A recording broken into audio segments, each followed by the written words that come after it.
On a fait une esquisse hier, Izuku ici. Aujourd'hui, on va monter les ombres de ce dessin. À l'atelier Écuyère, 3 fois par semaine, Tania accueille des apprentis mangaka.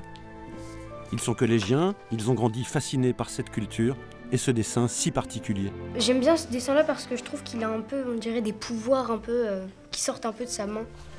C'est vrai que les mangas, j'ai beaucoup aimé ça, pour leurs caractéristiques, surtout des yeux qui sont immenses, et aussi la netteté des traits qui sont souvent très précis.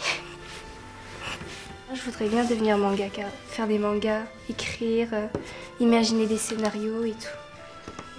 Ce qui caractérise le dessin manga, c'est les yeux qui sont absolument énormes et disproportionnés par rapport à un personnage normal, mais du coup beaucoup plus expressif. On a aussi l'effacement du nez, l'effacement de la lèvre supérieure et un tout petit menton. On va rentrer dans le détail.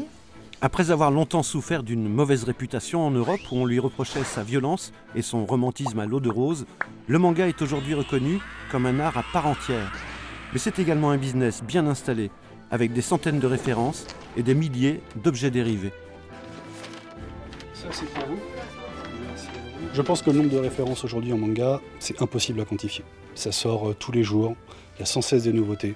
On peut avoir du thriller, de l'horreur, de la fantasy, de l'action, un manga sur le basket, un manga sur la nourriture, même un manga basé sur des choses un peu plus adultes, pour rester poli. Mais oui, ça balaye tous les champs. Il y a 30 ans, on était un marginal quand on lisait des mangas. Aujourd'hui, on est un marginal si on n'en lit pas.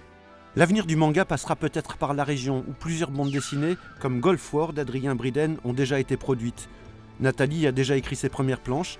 Elle sera peut-être la première mangaka normande à exporter ses histoires au pays du soleil levant.